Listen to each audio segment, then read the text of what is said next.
I think in the context of whatever creative thing you're doing, there should be some fear to it, because if it's so easy for you to pull off, you're not trying hard enough if you're not a little bit intimidated.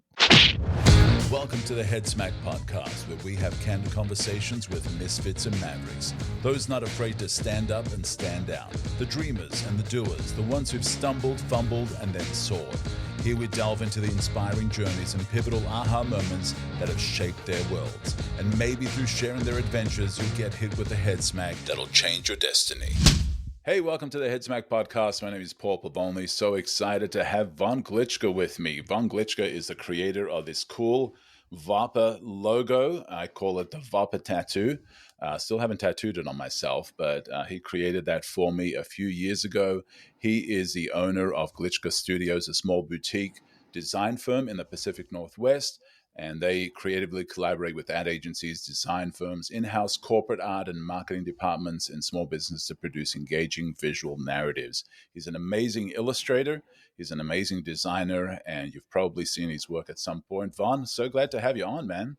Well, thanks for having me. It's nice talking to you. It's been too long. It's been too long. It's been too long. Well, Vaughn and I actually met, oh man, it's been over a decade, if not more. Yeah, probably almost like 15 years ago or so. And we had met, and Vaughn had come and spoken to a creative team that I was leading and a part of. And we got to have some cool pizza and chat and get to know each other. And we've worked together on several projects since then. And then he created the cool Vapa tattoo logo that I love putting everywhere that I can. And I appreciate you being on, man. How are things going? Pretty good. It's a little crazy. It started off slow this year, but now it's like almost too busy. But Yeah. I can manage it. Well, Vaughn, I absolutely love your work. I've always loved your work. I think even before we met each other and got to work on some projects, just admired your skill and your creativity and the solutions that you came up with. Very unique, very creative, and you've talked about the merger of design and illustration, and I do want to get to that. But before we get to that, I just kind of want to hear a little bit about your origin story, man. Where did Vaughn start? What was the beginning like? You can go as far back as you want to give us a good context of who you were and what you've become.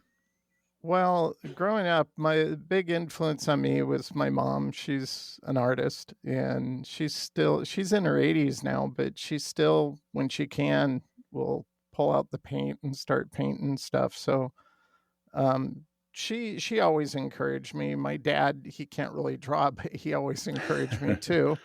Um, and then just growing up, I was in high school when like a representative of, at the time, it was the Burnley School of Art in Seattle, came by and showed a student portfolio from their school. And that's when I first thought, whoa, like I don't have to go to traditional college. I can go to this like art school. And I go, okay, that's interesting. Told my parents, and we scheduled a time to drive up there. And other than I didn't understand a lot of what I was seeing, like mechanicals and production and typesetting kind of intimidated me, because back at that time, this would have, I started school in September of 1984. So it was, they were still doing typesetting manually. Oh, yeah. And within 5 years, it all changed once the first Mac started rolling out and stuff. Well, Mac was out before that, but the first professional grade Macintosh that a designer could use. Yeah. So that's where I started. I kind of remember that time, because when I went to college, they had computers. They had like a computer lab, but they had no idea what to do with them because there wasn't a way to output out of the computer the things that you were creating. Like that hadn't been figured out quite yet. And so, I remember that we had the labs, and we were just like figuring stuff out like ourselves, and then writing the manuals on it and taking photographs of the screen to capture the artwork that we had created. So it's kind of interesting.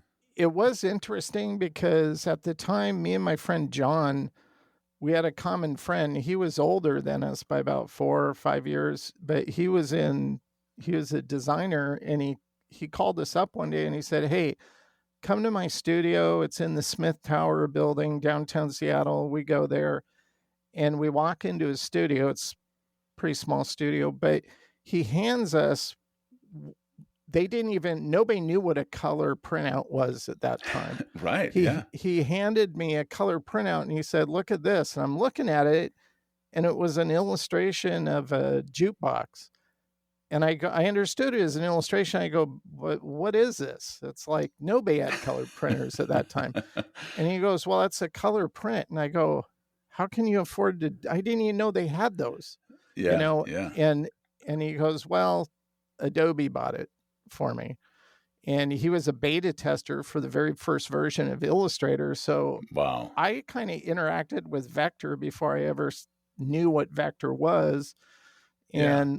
But I kind of quickly realized that day that I'm probably going to be doing stuff like that, because that seems to Wow. be the next generation of creativity, I guess. So that was kind of your big moment, I guess, head smack, of course, of realizing that what you do, that there's a need for what you do and what you like doing. Yeah, at the time I did traditional illustration, mostly acrylic and gouache and colored pencil, and a combination of the two with gouache and colored pencil. And that was Gouache, there's a fun. word I haven't heard in a while. Yeah, right. It was cool though. I liked it Yeah. because you could always is it was like oil in the sense that it dried really fast, but as long as you wet it again, it could be Yeah. pliable and you could move stuff around or edit. But the thing I didn't like about illustration traditionally was just it just took so long. Right. And we had a couple of teachers and they'd show us something and I go, "How long did that take you?" I did it in like 12 hours. I'm going, that would took me 12 days at that point. And so, Yeah. Yeah.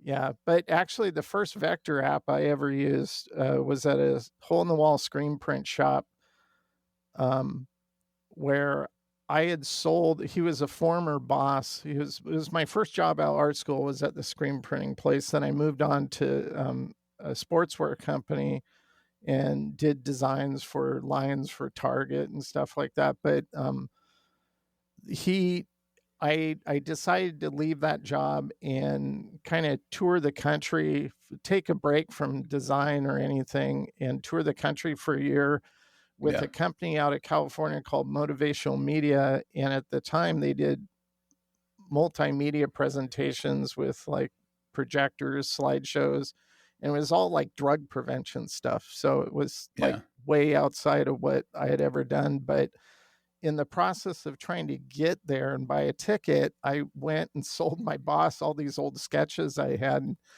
and to get my plane ticket. But while I was waiting for him to get there, I saw he had a computer and it was a PC. And so the first vector app I actually played around with was Corel Draw.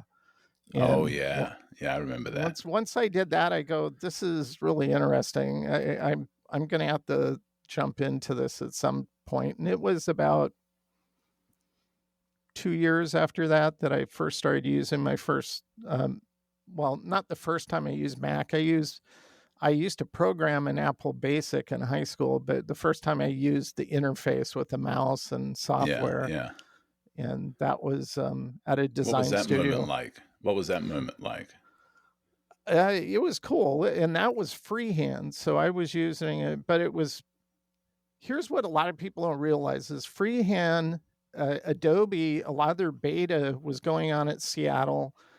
Freehand was founded by Aldous originally in Yeah. Seattle, and so my friend used Illustrator when he first started. I used freehand, and it was in Illustrator at that time, you couldn't work in preview mode. You had to work in Yeah. keyline mode. And then if you wanted to see it, you had to render it.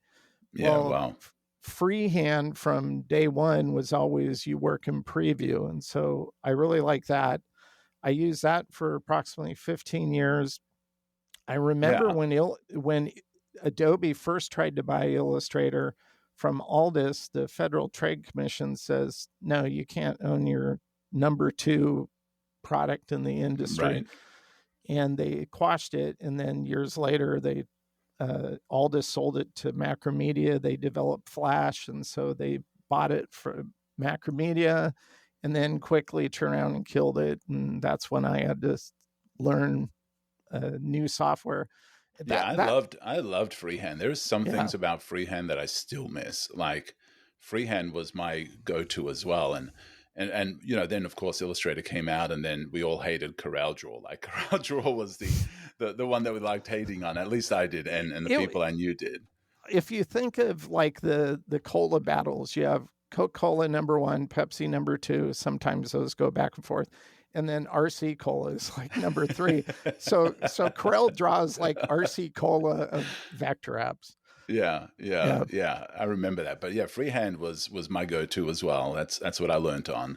And then of course, Adobe came out with InDesign, and so I kind of jumped in on that because I was using Quark at the time. I don't know whether you use Quark at all, but it was not as it was clunky industrial workhorse that created Time magazine. I mean, it was what everything was built on. And then after Adobe launched InDesign, I moved into InDesign away from Quark, and then of course they bought freehand, and I was like, the writing's on the wall. They're gonna kill it. I might as well move over to Illustrator because I Yeah. knew, they're gonna kill it. They're gonna kill freehand now that they bought it. And sure So enough, like after using freehand for 15 years, I was just thinking to myself, well, it's a vector app, so it can't be that different. And I started using it, and after a year of using it, it wasn't getting any easier, and I kept getting frustrated. And so I wrote a blog post, and I don't know who, but somebody read that at Adobe oh and wow, printed it out and put it on the marketing director's chair for Illustrator. and wow. and his name's Terry Hemphill. He emails me back at that time, this is 2002 or something like that, and he said, well, I read your post on your blog, and I agree with almost everything you say. Oh wow. And he asked me if I'd be on the beta team, and so I've been on the beta team ever since, but I don't really spend a lot of time actually beta testing. I just Just complain if whine they whine break when something. appropriate. Just flag anything and just move on. Just tell them this sucks. Yeah, well, yeah, they actually get, it's like a love-hate relationship for me. It's like when Intertwine came out, and there's Adobe has a hype machine now with all these real publishers, and they hype the latest features if it's uh, the new thing. yeah, Like it's awesome, and it's not always awesome. I think most of their new features are kind of half baked. Intertwine's yeah, one of them. Yeah, you can mock stuff up and it looks okay, but you still have to build it. You still have to yeah, build it clean because you can't deliver, let's say, a brand asset monogram you put together. You can't deliver it with Intertwine. It won't print right. yeah, It'll break. And so I said, Intertwine's half baked. And this head engineer at Illustrator, this was last year, he goes, what do you mean by half baked? And I go, well, I can explain it to you, but how about if I send you a DM and do it that way so we're not breaking the yeah, feed here? And he said, okay. So I did. And I said, look, if you're going to have Intertwine, you can mock it up, but you still have to build it, meaning right. you still have to spend all that time to actually create it. So couldn't you make it so you can do Intertwine so it's visually looking the way you want, and then a button appears on the property panel that says expand Intertwine, and Yeah, it does exactly what you have mocked up, but it builds it clean. And I explained what I meant by that, and I go, I don't know if it's possible, but that would have been actually useful. And he goes, well, yeah, we could do that. And I go, well, then that's what you should do.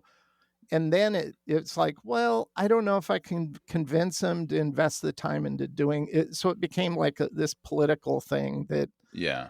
their higher ups dictate all the developers what to work on. So, So I yeah. wonder, like, who are they then creating it for if they're not creating it for it to be buildable, usable, practical? Like, who are they Yeah. building it for with that kind of a feature then?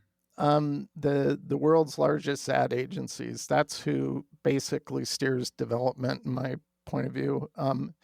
WPP, the world's largest agency out of London.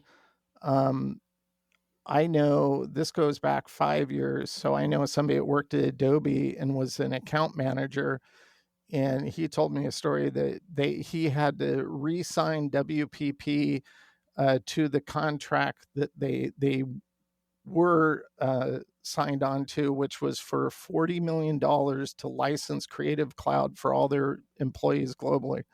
So Wow. that's just one agency, 40 million, but he signed him up for 42 million, and that was 5 years ago. So it's probably higher now. Yeah. And that's who they listen to. So you can be an independent, and I complained about the snapping bug for 12 years. They just finally fixed it, but it took Yeah. 12 years. So Well, but it's still interesting, even for a huge organization, huge agency like that. Like, if they're not able to take this feature, this cool trick, and actually use it practically, like, why even create it? Like, I know that I to me know. would be confusing because Yeah. it has no practical purpose. It's cool. It's a neat trick. It makes a great reel on Instagram for people to be like, wow, that's a really cool thing to do. Yeah. But then if it practically cannot be used, it doesn't make sense. It's almost like, you know, adding something just to wow, but it's actually zero practicality. Yeah, I agree with that. It's like one of their newest features is called mockup. And so it's in Illustrator. In my opinion, it should have been something they add to Photoshop because Photoshop has 3D capabilities. So they could use AI to analyze a photo, map the 3D, whatever it's called. I don't do 3D, but map that surface. And then so when it interacts with it, it actually looks photorealistic. But Yeah. they don't think that way. They just think kind of cheap. And so I so that's another feature. I go, your mock-up, you guys, somebody at Adobe needs to go to yellowimages.com, download one of their PSD files that's created by a 3D artist, but it allows you to do photographic real mock-ups and it looks like photo shoots. And so Yeah. agencies use that all the time. Right. That's how I found out about it. A friend of mine who had worked for an agency was telling me about it, and I've been using them ever since to do vehicle mock-ups, Yeah. apparel mock-ups, everything. And it looks like a photo shoot. And that's Yeah. Adobe could have done that, but Right. they just kind of half bake features and shove it out and then hype it. And very rarely do they go back and improve something. It usually takes quite a while for them to actually improve a feature. Yeah. Do you think that software like Adobe now is getting a little bloated, similar to Microsoft products? Like, Microsoft products have features that 99.9% of people will never use, in Word, in PowerPoint, and things like that. There are power users, of course, but, most of the features people will never use. Do you think Adobe's kind of getting to that place? Because personally, I feel I can't keep up. Like, I'm at a point where I'm just kind of sticking to what I know. It Yeah. seems like there's new features, half baked, not quite there, that they seem to be rolling out consistently that aren't really practical for people that use it on a regular basis.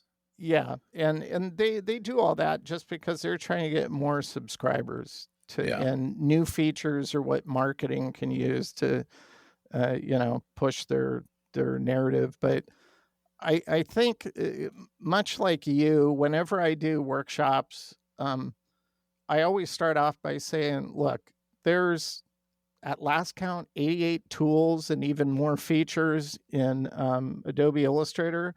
You don't need to know all of them. I don't know all of them. I know people who pretty much know all of them, but they don't really have a portfolio you can go to and admire a body of work. So Yeah. they just know tools. And it's like, and so what I try to reinforce with people when I teach is if you get these core tools down, and for me, it's about 18 tools that I use. maybe about 8 of them I use on a daily basis over and over and over Right. again. And then there's secondary tools that I might jump to every few days or whatever when needed. But if you look at the body of my work on my website, um, those are all the tools I've used. I don't need Right. new features and I don't need new tools. I'd rather they invest more time in taking existing tools or features like vector brushes, for example. They've never updated it. It's like, Yeah. and they've actually in their Adobe, what do they call it? A Fresco app on the Fresco. iPad. Yeah. Yeah. It's a hybrid app. So you can actually use Photoshop and vector brushes together. And I've always wondered, well, why don't they integrate that technology into Illustrator so I can use Photoshop brushes to do certain kind of granular texturing or shading? Because to try to pull that off with the scatter brush in Illustrator, you just bloat a file in a matter of Right. minutes. Right. So, of their features that they have come out with, you're a power user. I mean, you live and breathe it, and it's part of your key workflow. What's some new features that they've come out with that you actually like? They've really improved pattern creation. Um, um, so you can take an element and you can go to the menu, object, pull down to pattern, and then you can immediately start creating a pattern. And it actually creates a swatch. Now, that came out after they came out with a feature called Repeat Grid. Yeah. And Repeat Grid, you can mock up a pattern. And this was another half baked thing I pointed out. This goes back 3 years, I think. I said, okay, yeah, I can mock up a text or a pattern and it looks pretty good. So if it's doing the math, why is there no button again that appears anywhere? It says create pattern swatch. So it shows up in your swatches and you can apply it to anything because you can't do anything other than that rectangle Right. controller they Right. have. Yeah. So that was another example. And they kind of, that's why they don't push grid repeat so much anymore because they've added they've taken some of those aspects and pushed it into that feature where you can pull down. So I think they've done a good job doing that. Should have been what they did to begin with and not do the grid repeat because once you create something that looks nice, well, you can't use it as a repeatable asset in any other way because you can't save a graphic style from it. It doesn't create a pattern swatch. So how do you apply it in a context where maybe you have an irregular shape? Well, you can't. And so Right. that's kind of and I think most of that kind of happens because their team doesn't have somebody who actually creates on a daily basis on Right. their Right. team. I've been telling them that for years too. Actually, in 2019, when they flew 14 creative professionals to New Delhi, India, and we got to have just our own little summit there. They assigned each of us like 4 or 5 engineers. So we had to bring any questions we had. So I had a list. One of them was the snapping bug, where I worked on my laptop until it happened. Then I had them all come over, and they're all like huddling over each other on my laptop, going, "Oh, that shouldn't happen." I go, "That's what I've been telling you for the last at that point is 8 years." Yeah. Yeah. But that was cool because we got to see they did kind of like a Shark Tank thing for us where we were sharks, but they gave us these tokens, and Yeah. then all these engineers came out and presented features that they were considering in their development roadmap. And one of them they showed, I was just going, that's a great feature. It felt like something Astute Graphics would have done. And it's not it's about creating vector shapes but it was amazing like how it worked. Yeah. And I'm Yeah. going, okay, that gets all my tokens. That's the Yeah. one you guys need to do, but they still haven't done anything with that. They brought some of the other things out, but not Yeah. that one. Yeah. Well, I think that's a really good lesson in that, and I think a good head smack moment for somebody that might be producing a product or a service or something is, you can create it in your own brain. You can create it in your own store, in your own workshop, in your own offices or whatever. But UX and user experience is so key to making something go to the next level, is actually talking to the people that use your product, your service on a daily basis, practically, not that play around with it. I mean, there's probably people online that, they've got time, they play around with Adobe. Hey, look, the intertwine. Hey, look, we've got all these cool features, but they're not actually practical users that have to take it all the way to print or Yeah, production or t-shirts or brochures or signage or whatever. They're playing with it. And so I think exactly. I think finding the actual users daily in the grind, in the trenches, users of your product or service, and talking to them and listening to them could really take your business to the next level. So that makes me think of a feature I was thinking about yesterday again, and I might get the name wrong, but it's the 3D one where it takes flat art and it kind of bubbles it and Yeah, yeah, bring. yeah, yeah. And I was going, well, that's interesting, but I'd like to see a real world case where you use it for anything. It's like I just don't think it's very useful. It's kind of interesting and unique, Right, but right. like how often do you need to do that? So Right. Well, and if the market is like, if a bunch of young designers are like super cool bubble text, bubble whatever, I mean, it's gonna have a lifespan of a fly. Like it's gonna be cool for a moment, and yeah, then it's over, and you've spent all this time in engineering and development and programming to create this feature that has very limited. If it becomes a trend, if it becomes a thing, it has a very short lifespan, and then it's over. And then it's just bloated. It's just stuff that's in the code that now makes it a bloated software. And I think you're absolutely right on that. yeah, that's I admit it. I tried it, but I couldn't get over. I can't think of one. Like usually when I'm doing a course and I'm showing some methodology or approach, it's in context of how it could be utilized in a real world. Yeah. It might be a fake client because it's just a course I'm demonstrating something in, but I always try to put it in that context of, well, this is why you could use this feature to do this type of work. I couldn't Right. think of one thing I'd use that for.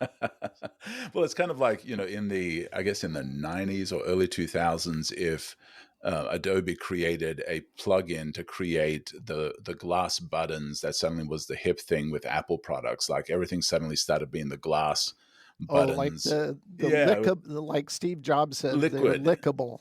Yeah, yeah. Yeah, Like imagine they spent all this time just creating the lickable button, option that you could create easily, and and then it's like, well, yeah, everybody was doing that for a short time. Like everything suddenly looked like it was made out of glass or liquid or whatever.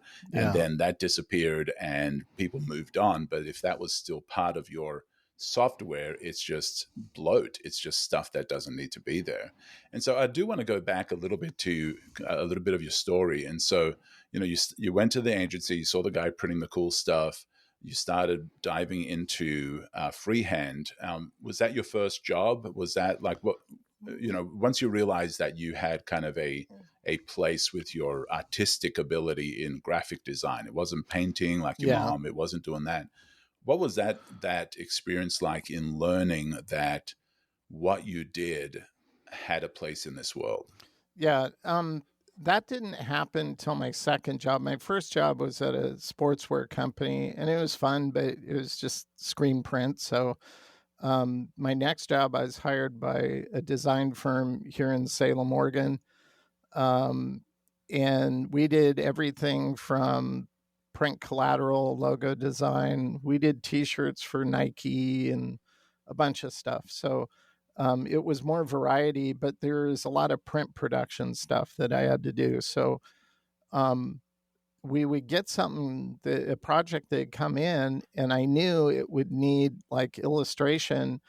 But up until that point, when I was working at the sportswear company, if I wanted to do a design, it had the character, whatever in it. Yeah, I had to create it. So, um, we didn't have the budget to hire illustrators. So that's where I started really kind of cutting my teeth in the early 90s on doing my own illustration and working with clients and everything involved with that. So, and that whole period of time in the 90s was all freehand. And then it was the end of the 90s. I was offered a assistant art director position at Adidas America in Portland. Interviewed with them for 3 hours, but then I turned the job down. It just didn't feel like the right move. Wow. And then for that next year, I was second guessing myself. Should I have done that? And then at the end of the second year, I was talking to my brother, and he sent me, and this shows you kind of the time period, 1990s, the end of 96, going into 97. He sends me a letter with all these classified ads for designers from the San Diego area. And I'm looking through them, and I saw one for Upper Deck. Oh, wow. Yeah, I remember that. And I'm going, Upper Deck. I go, well, that's interesting. I think I'm going to apply to this. So I applied. I got a phone interview. We did a phone interview, and then they said, well, we'd like to fly you down to do a personal interview. And this just shows you before 9/11, because I show up at work one day. It was, I think it was a Thursday or Friday. I think it was Friday. And I said, I have something I need to do this afternoon. Okay, that's fine. Take the rest of the day off. And then I just drove up to Portland, jumped on a plane, flew down. I got to the interview like 35 minutes late because of traffic. Wow. Yeah. So I get there about 5:45 p.m. and I should not have gotten this job, because I was in the way I dressed when I went to work, which was shorts, a t-shirt. I was wearing flip-flops. Oh my God. Yeah, very Portland vibe, right? And my portfolio wasn't a nice pristine portfolio. It was just colored printouts shoved in a binder.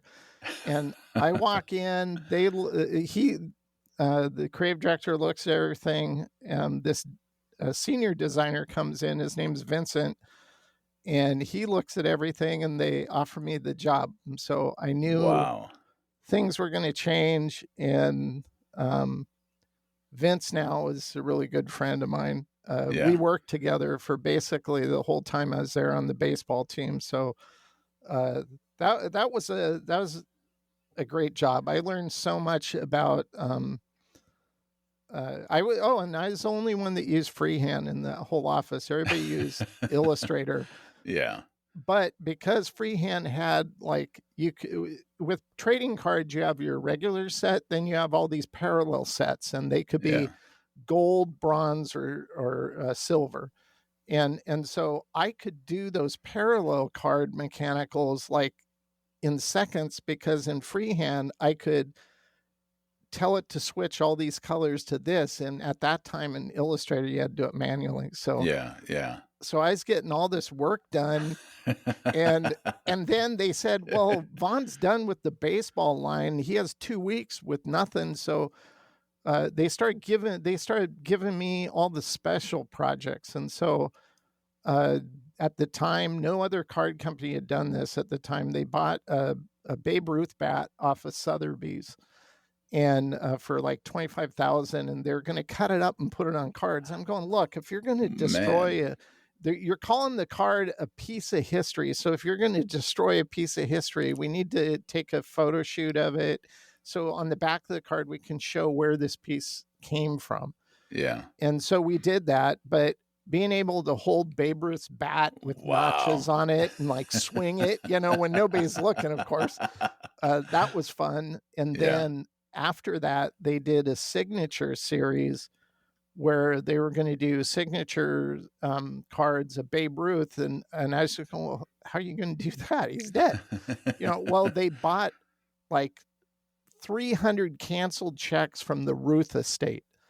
Wow. And so I was heading up that project, and those came in one day. It's just a Ziploc bag full of old checks from the 1920s and stuff.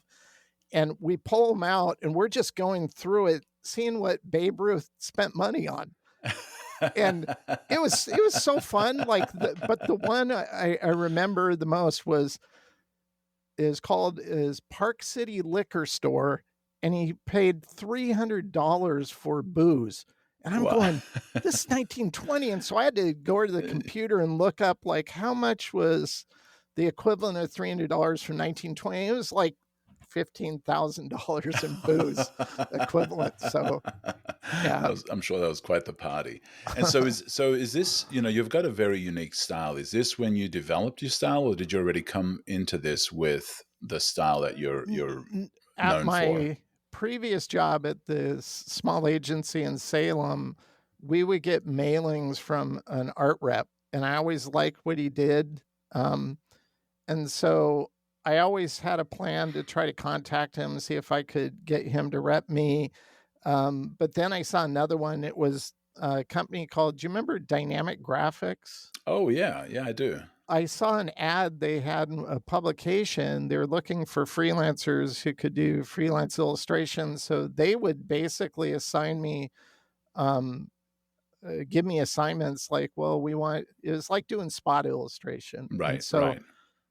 I did, that's kind of where I cut my teeth on developing my style and how I approach things. And then when I moved to Upper Deck and I work with them, um, I worked at Upper Deck for about 4 years. Then I moved back to Oregon and got an art director's position in a small little studio. And a friend of mine I met because I had signed a rep right before I moved to Upper Deck called Three in a Box based out of Toronto. And when I moved back to Oregon, I was leaving that rep and looking for a new rep. And I saw another artist coming in who I liked his work. And that's how I met Paul Holwalt, who's still a Yeah, really, yeah. I've really worked good with friend. Paul. Yeah, Yeah. Paul's awesome. And so later that year, it'd be right after I started my business in 2002. Um, I left the agency I was working at and started I didn't leave. I got fired.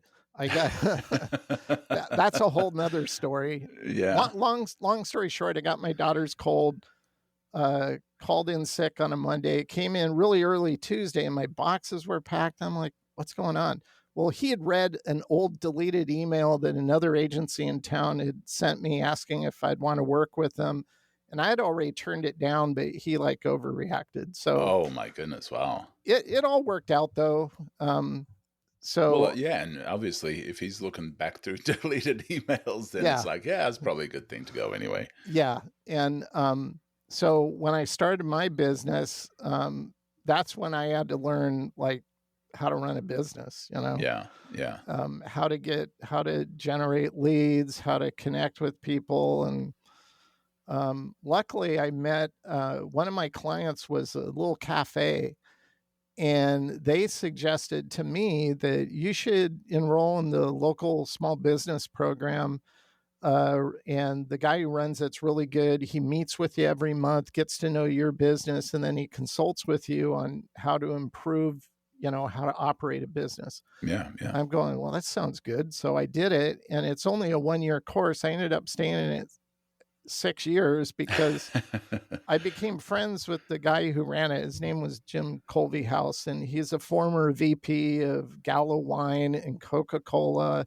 So he had a lot of really good experience and knowledge, and he would just literally audit my whole process, how I do things. Wow. How do you get jobs? How do you sign contracts? And then he'd tell me, no, you can't do this. You need to do this to protect yourself. And so he got all my ducks in a row and Yeah. really helped me. So I really appreciated that because I didn't know how to do any of that.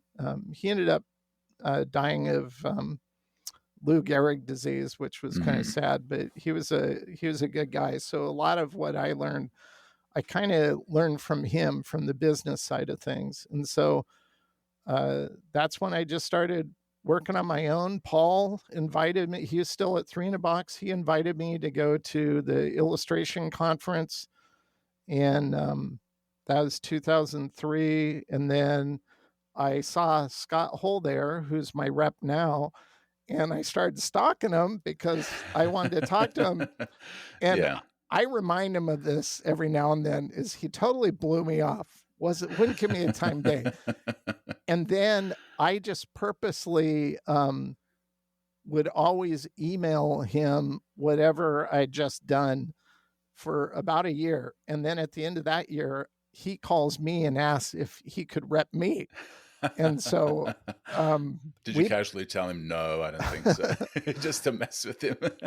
no, we've become pretty good friends over the years. So he's been Yeah. repping me for a long time, like 16 years, something like that now. Yeah, I think I've actually contacted Scott when working with different illustrators as well, and Paul and I are still connected.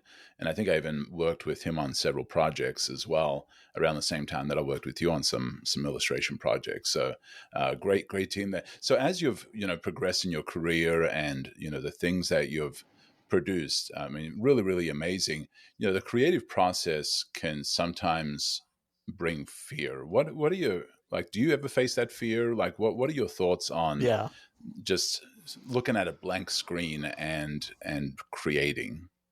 Well, yeah, I faced that fear this week. I can't get too specific since nothing's out yet, but we had developed some packaging design for a company, and we did that last year.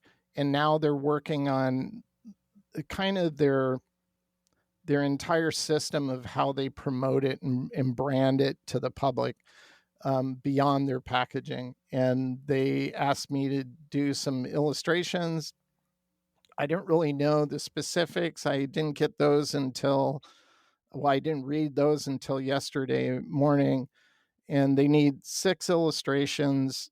And it's almost like they wrote out what they want for each one, as it was really specific. Like,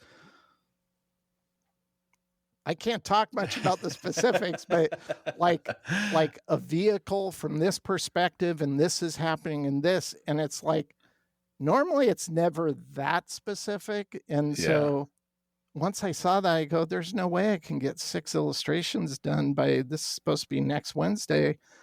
And Wow. so I had to tell Scott, can you contact him and say, how about I do 1 illustration? I'll sketch out the other 5 so you can show him this is how these would be rendered, Right. to get him, because it was just a pitch. It wasn't nothing was official or approved yet. Yeah. And that makes me kind of fearful because one, I'm just not sure I can pull it off in that timeline. And it's a lot of work, and it's not the type of illustration I do a lot, just because if I had a choice, I always like doing illustration in context of branding in Yeah. general. This is more almost editorial illustration. And if I had a preference, I just wouldn't do that type of work. It's more But like an infographic-y type thing, less well, it's less. more of almost like a visual. It's very complex. Yeah. Most of the branding illustration I do is, it's isolated, or it's characters, or Right. it's not a scene with trees and mountains and vehicles and this and that. Right. Well, and your design is very bold with, very, thick lines and fields of color and things like that. It's not in the minutia, tiny, Yeah, technical type stuff. Yeah. I've done a few of those things and I like it, but I have to be in like the right mood to do it, Yeah. or otherwise it feels like a burden. But I think in the context of whatever creative thing you're doing, there should be some fear to it, because if it's so easy for you to pull off, um, I almost think you're not trying hard enough if you're not a little bit intimidated. Yeah. Um, Interesting. and it goes that way for logos. Like I have to brand a zoological um, entity, and so it's all about animals. It's all about the 4 classifications of animals and the services they provide for them. But their primary brand, they don't want any animals in it. And so I'm going, okay, but all the samples they show have animals in it. And so for me, there's some fear there because I'm going, okay, am I going to be able to solve this? I always Yeah. view branding as kind of like you're solving a graphic mystery. Right. And I don't always know where it's going to go until I dive into it and I take in all the information and I just start thinking about it. And then that's when I'll make some kind of connection or something will click and I go, oh, that's how I could pull this off. So, and a lot of that happens to they had a brief. Usually a client takes my brief. These people provided a multi-page brief with all these examples. And um, so I had to ask them a few more questions. And one of the questions I asked them, what about animal attributes? Not like you Oh, can look yeah. at it and Yeah. say that's Yeah. a zebra or that's this, but like you can see attributes of animals. Is that okay? Because I might be able to do something with that. And I haven't had a chance to read their response yet. They sent it this Yeah. morning, but I'm So, hoping. but they like that solution. I Yeah. think fear does have some value because if it comes too easy, it might not be the best solution. Like you haven't wrestled with the solution yet, Yeah. and That's a so good I way to think put it. yeah, I think the fear creates a wrestling with it, and so you don't go into default easy solution like and so I think that there is value in a little bit of fear and anxiety. I think even happens with public speaking. It happens with whatever. Is if you don't have any fear, then maybe you're not. You're going to be too self confident. In that self confidence, it doesn't feel authentic or real or the best that you could produce. So what is your process when you do hit the blank screen of death? I think creatives face that, and so when you open up your Illustrator and you've got a project, and do you start on screen? Do you start sketching? Are No. you what's your process like? Well, let's take the context of a logo design. So I have a systematic process where I ask certain questions, I provide a brief, and then that brief has questions that I've derived over the years from agencies who I've read their briefs that they provide me for creative direction. And I see the questions that why they give their rationale to why we're thinking this way. Right. And I realized, wow, that's a good question. I'm going to add that to my brief. And so Steal from the best, right? yeah, it's like I think the one thing about creativity is we're all kind of we all amalgamate from influences, Right. good or bad, but if you're trying to get better, you see how somebody did something and you say, wow, I like what they did. That's a smart way to handle things. And so you start doing that, or like with Photoshop or Illustrator, I've seen certain ways people approach certain things. I go, that's smart. Why have I been doing it the way I've been doing it all these years? Right. And Right. then, That just saved me hours. Yeah. yeah, so that's how I learn is by observation. Um, so I take in all the information, follow it up with any more questions, take that information in, and then I tell the client, okay, I have everything I need. And I give them a timeline when they can see design directions. And in their mind, they're probably thinking, well, Vaughn's working on it. Well, I'm not. I have to let that kind of steep Yeah. Yeah. and Marinate for a little bit. yeah, and Yeah. think about it. And then your mind wants to make connections and patterns, and that's when ideas will start coming to mind. And when that happens, that's when I know I need to start doing like thumbnail sketches and just capturing ideas. And in the process of just doing thumbnails and working out how you could handle this or that, you stumble upon ideas that you wouldn't have thought of if you would have just jumped into it and just kind of go with the low hanging fruit idea, which comes easy. It's that what you said is so true. Is it has to be a little bit of a struggle, because that's where you purge the bad ideas, and then something emerges that is going to probably be a good direction to show. Now, with the sketching, do you start once you have inspiration, or do you start before you have inspiration? It's one of the same for me, so it's all part of the process. If I'm thinking of a certain thing, I'll use reference if like, because I know what a zebra is in general in my mind's eye, but Right. if I'm drawing something and I know it has to be a certain thing, then I look at reference, and it doesn't matter if it's really iconic. That's where you can look at complex photography and deduce it down into a simple form and shape. And so that's what I try to do when I'm working on a branding project specifically. But um, yeah, it's just struggling with the process. And some projects, it's not as a struggle as other projects. Or like I was designing I'm working on it, and as I'm working on my own projects for clients, and like this illustration one I'm doing today, I always have something on the side burner that I'm working on. So when I have spare time, I jump back onto it and work on it. That's kind of how I develop my courses. And so in the course, I'm doing something on like how you can expand a brand beyond just a logo. So all the Yeah. brand assets you can create. And Right.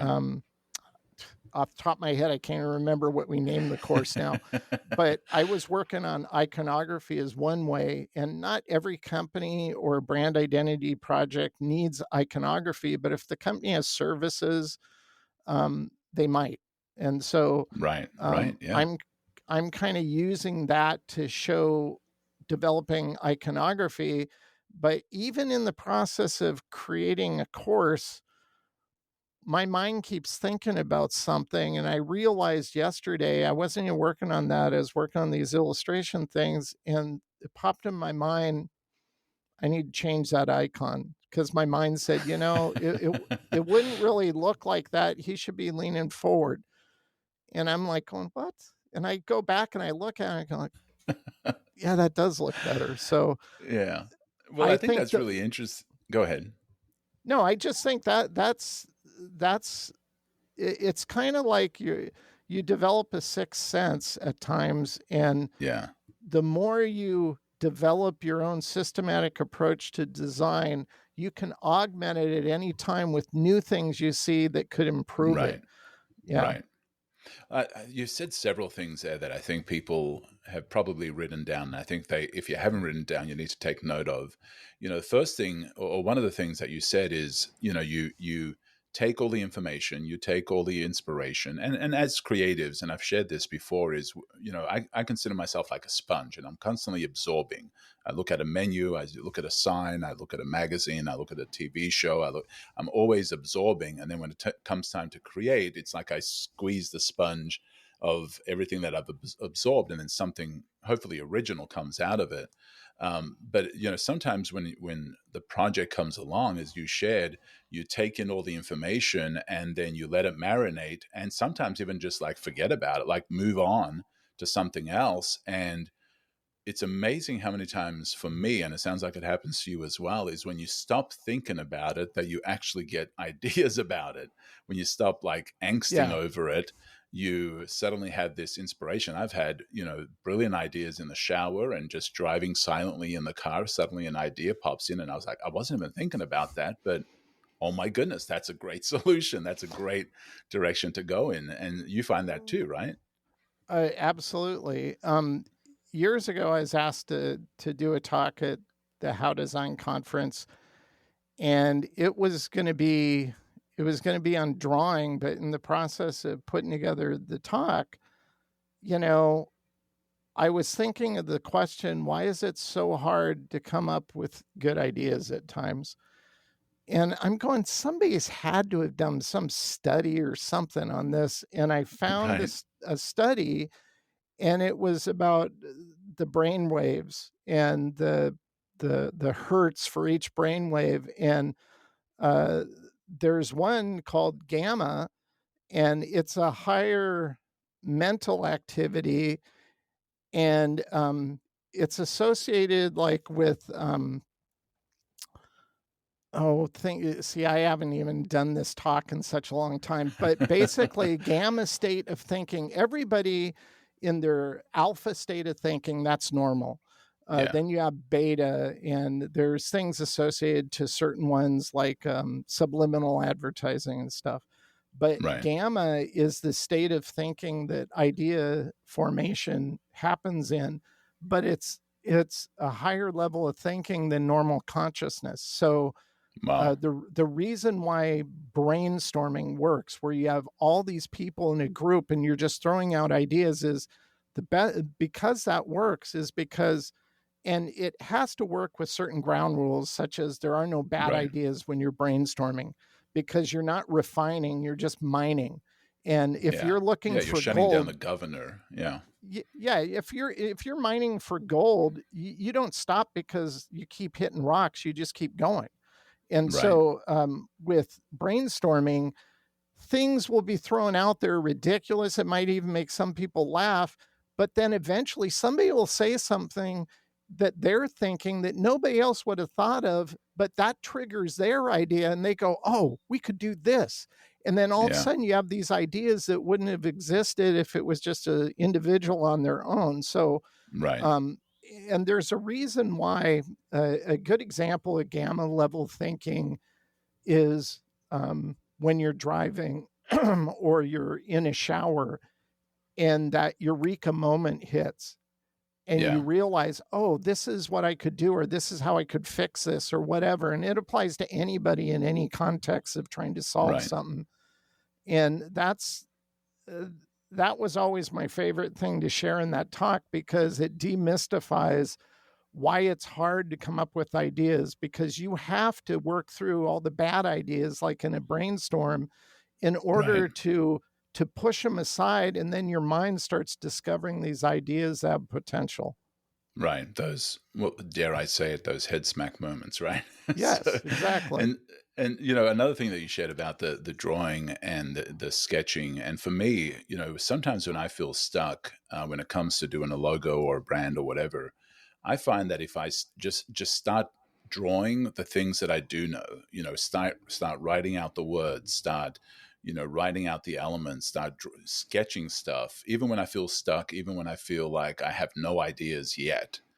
Sometimes just that simple act of doing something can suddenly trigger something else. And then even if you do that and then step aside and move away from it, but at least you've kind of set that seed in your mind that at that gamma moment, suddenly it comes back to you and you're like, oh my goodness, that is the solution. That's the direction I need to go. And so, yeah, I love that. What are some other things that you do in your creative process in prompting creative ideas? Well, you kind of brought it up, is that I'll get to a point and I've stared at something so long. Um, I know now it's best if I just set it aside, jump to something else. If I don't have a deadline, of course. And um, but even if even I tell people to say, but what if they need it really quick? I go, okay, well, make it 15 minutes. Doesn't have to be a day. Just don't Yeah. focus on it. Don't pay attention to it. Move to something else, switch gears, and then come back to it. And you can almost always, with the fresh eyes, see something that you didn't notice because you're Right. too close to it. Right. And it frustrates me when I do that and I'm looking at an old project and I go, why did I do it that way? And I'm just going, it would have looked so much better if I would have done this. And it's like, Right. Right. but that's all part of The you creative grow and process. you Yeah. learn and you improve.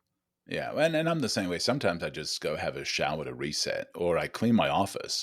Just like even think on a different level, or thinking on a different part of your brain. And so for me, sometimes it's just I'm just going to clean up my office desk. It's, sometimes in the middle of projects or whatever, things get scattered. You got books and references and sketches and whatever. And sometimes it's just that simple act of let me clean up my office a little bit that gets you to a place where you can think freshly in it and jump back in, even with a deadline. Taking 15 minutes, like you said, to do something different makes a big difference. Yeah, I do So, that quite a bit. So, Vaughn, this has been amazing, and I do want to honor your time with this. An hour has gone by very quickly, and so now, of course, you're teaching, you're creating courses, and that's absolutely amazing. The stuff that you're doing it with LinkedIn, right? And I ever since 2011, I've been back then. They were lynda.com, and then LinkedIn bought them, and then Microsoft bought LinkedIn. So it's still LinkedIn Learning. It's just Microsoft kind of does the back end thing. Yeah, yeah. And so I definitely encourage you to follow Vaughn and all his adventures. And if you need inspiration for the work that you're doing, definitely follow him across all the social media channels and, be sure to check out his website. Also, definitely look at the LinkedIn training and the courses. Follow him on LinkedIn to find out what's happening where and when he's doing stuff. Check out his website, glitchkastudios.com. And I know you even create brushes as well now. You're creating brushes and things like that. Yeah, on actually my first course called Logo Design Process outside of LinkedIn was through Retro Supply Company. Um, and I'm going to let you figure out how to award it, but I'll give somebody free access to that. But you get to pick who that is, and then I'll provide that to them. Awesome. Well, yeah, if you want to leave a comment on this podcast, whatever channel it is, if you want to leave a comment, let me know about it, and I'll choose somebody out of the comments for this and choose them to get that great package. It's the logo design process from Retro Supply Company. If you're a designer of any kind, or if you're an illustrator, you've heard of Retro Supply Company. You're probably a fan of it. You probably get their newsletter. You probably have your link to their social graphics. So this is going to be a great resource. And so I will choose somebody, after we launch this podcast from the comments, and they'll get that free access to that full course as well. Is it? I have a question. You publish these on YouTube, right? Oh yeah. I'll be publishing videos Okay. As well, video versions. So anybody who's watching this on YouTube, once you're done, just type into search on YouTube PPLLUV. People Love Process, and that'll bring up my YouTube channel, and that content's all free. Awesome. Well, thank you so much. So for somebody that is an illustrator, that is a designer, and I think you call yourself an illustrative designer, or what's the term that you use? Illustrative designer would fit. Would fit. Yeah. Absolutely love what you do. And, if somebody wants to follow along, definitely check out those channels. But for somebody that is at a place that you once were, what would you tell them? Like, how would you encourage them moving forward? Never stop drawing. It doesn't matter if you ever become an illustrator. You don't need to. Drawing facilitates ideation. You're going to end up loving it. You're going to produce a wider range of ideas the more you develop it, because when people ask me, well, what do you mean by illustrative designer? What does that mean? I teach in a Master of Fine Arts program on the East Coast. They're all traditional illustrators, but they asked me to do a talk on illustrative design. And so the first example I give is I show the Target logo. I go, this is quintessential graphic design, elliptical shapes. You could probably build this in 30 seconds in Illustrator. Right. Then I bring up the Starbucks logo. I go, this is also vector art. It's the Starbucks logo, but just by looking at it that at some point somebody had to draw this out to figure it out before they created it. So that would be the difference. And if you just do drawing in general, not that once again, you have to become an illustrator. it's going to expand your offering. You're going to be able to pull off certain visual contexts that otherwise are really hard to do if you don't do any drawing. That's amazing. Well, thank you so much, Vaughn. This has been a great discussion. Thank you once again for the cool Vapa tattoo logo. And it still looks amazing. Still love putting it everywhere. And for those of you that don't know what that is, I'll post it somewhere associated with this podcast episode. Vaughn, thank you so much, man. It's been awesome. Well, thank you for having me on. I appreciate it. Thank you for joining us on the Head Smack podcast. We've shared some candid stories and life-changing ideas. And now it's your time to act. First, take bold action on just one idea and see how your life can radically change. Secondly, whatever platform you're listening to this on, please rate it, share it, and leave a comment. Let us know where this episode impacted you. I appreciate you giving me your time, and don't forget to join us for our next Misfit conversation.